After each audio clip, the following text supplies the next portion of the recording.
they go through all of these possibilities that could possibly happen, right? They go through all the worst case scenario possibilities. And the gag is, we've already been through them.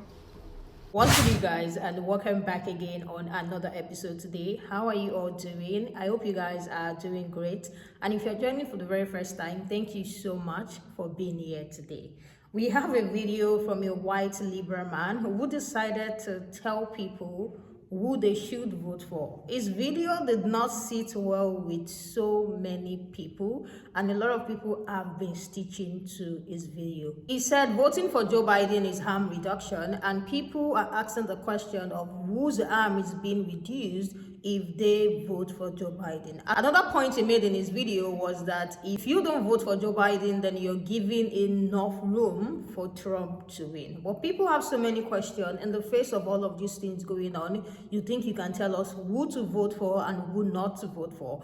His video went so viral and a lot of people are stitching to his video. But before we go into what the people have to say about his video, let's check out the video that he put out that people are stitching to. You still have to vote for Joe Biden. Given Joe Biden's awful handling of the situation in Gaza and his failure on other issues, I've seen a lot of leftists advocate for not voting for Joe Biden or voting independent or third party or some other option. I think these takes are unserious and irresponsible, and I want to tell you why. I invite discourse and disagreement as any good leftist should, but in a direct general election contest between Joe Biden and presumably Donald Trump, you have to vote for Joe Biden. You already know this, but in the Electoral College, only two parties can have viable candidates at a time because of the first-past-the-post system. This means that if either party on either side of the ideological spectrum splits off from itself, the other party will have a much easier time getting the votes that it needs to win the electoral votes of whatever state this is happening in. This is why advocating to vote for someone like Cornel West, or God forbid, RFK Jr., is unserious. It's not a matter of getting a better candidate, it's math. And I say it is irresponsible because as leftists, as someone who's a socialist, our primary objective is keeping fascists away from political power. Preventing fascists from gaining political power is the bare minimum necessary requirement for us being successful on literally any of the issues we care about. I criticize Joe Biden and the Democratic Party probably just as much as I criticize Republicans for what they do. But because of the math behind the Electoral College system, because any vote that doesn't go to Joe Biden makes it easier for Trump to win, you have to vote for Joe Biden. All that to say, we use our vote to vote for harm reduction. More broadly, though, leftists need to get better at understanding what electoralism can actually do. Electoralism is simply one tool of attaining and wielding political power. Solving any major problem in the United States, like the corporate duopoly or any other issue, will require far more than just electoralism. It will require movement building, namely activities outside of merely voting. But we would be fools to forego the opportunity to make things less bad than they could be. To summarize, we as leftists need to wield political power in any and all forms that we can get our hands on. That includes voting. But that's not all. If you stayed this long, this part's for the liberals now. This is your fault. People would not be having these feelings if Joe Biden wasn't being actively complicit in a genocide. The weakness of Democratic politicians and candidates directly strengthens the chances that a fascist can win.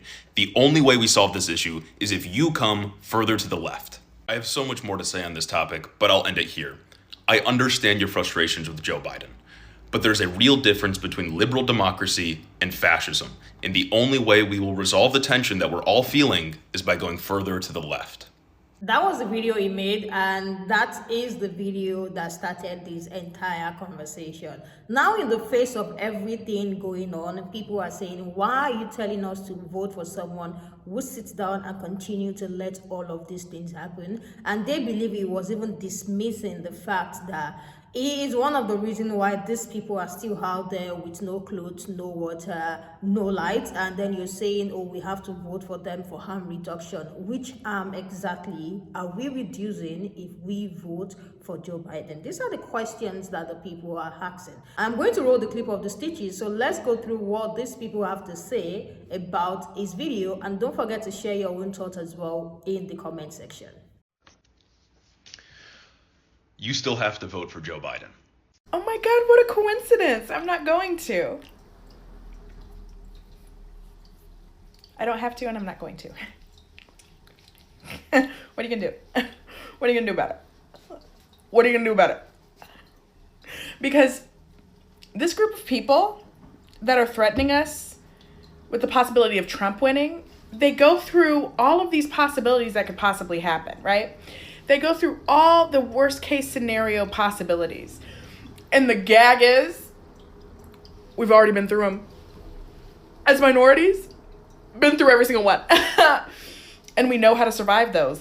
Y'all don't. Y'all don't know how to survive fascism. You would be far more effective rallying us together and asking who we're going to choose between when it comes to Claudia de la Cruz or Cornel West. Which candidate are we going behind? That would be far more effective. Which candidate are we choosing between the two? Because we can't be separated with those two. That would be more effective. But instead, you're calling a genocidal maniac the harm reduction candidate. Please, I beg. I beg.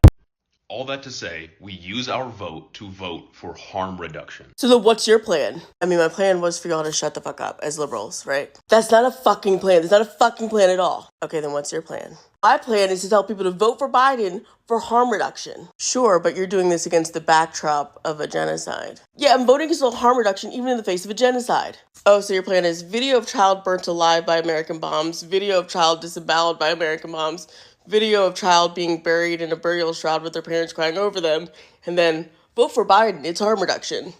Yes, we need to keep the party line. That's why I'm recruiting all my friends to do it too. Hello.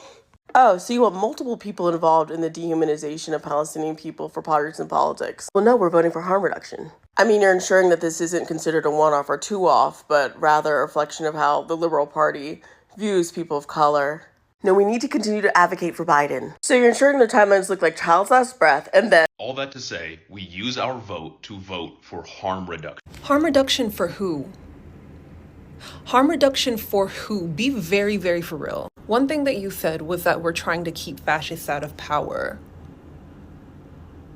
Have you seen the new resolution?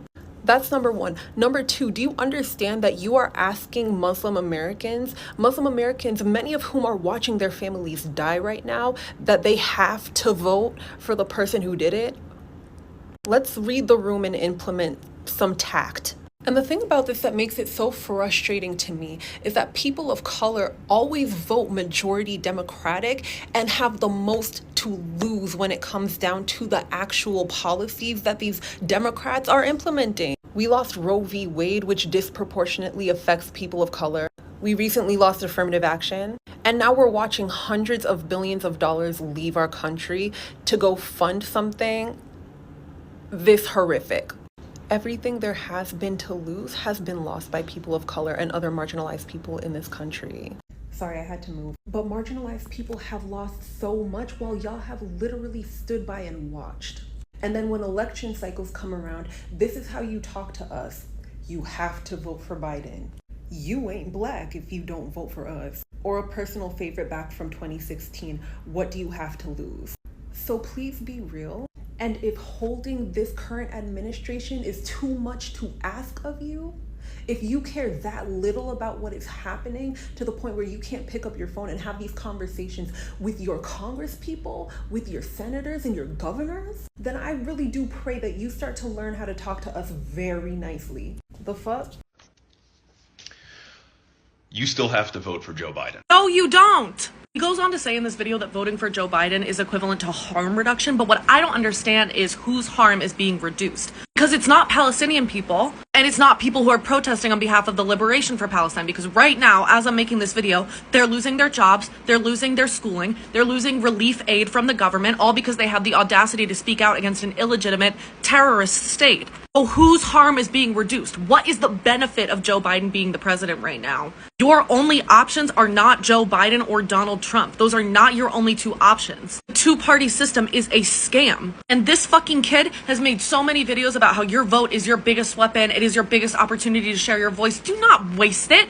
Do not not waste it. Do not waste it on Joe Biden. Do not waste it on a man who is like 150 fucking years old and has fulfilled none of the promises that benefit the younger people in his base, and is continuing to fund a genocide in Palestine right now. Don't waste your vote on that. You don't have to. That's not your only option.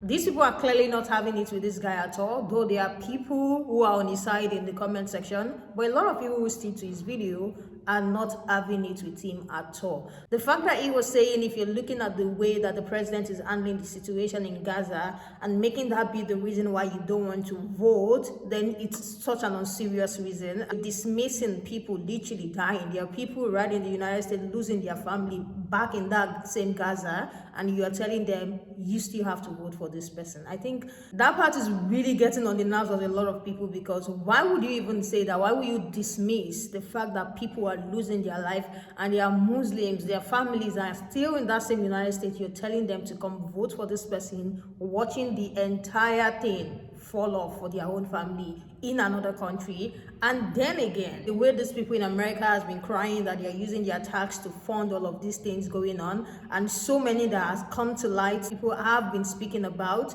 You can't just tell them you still have to vote for this person. Any reason why they don't want to vote for this person is such an unserious one. Let me hear what you guys think about what is said in the comment section. Share your thoughts in the comment section. Let's continue this conversation there. Thank you all so much for coming around. And if you have not subscribed, please subscribe before you go and turn your bell notification on. And I will see you guys in the next one. Bye.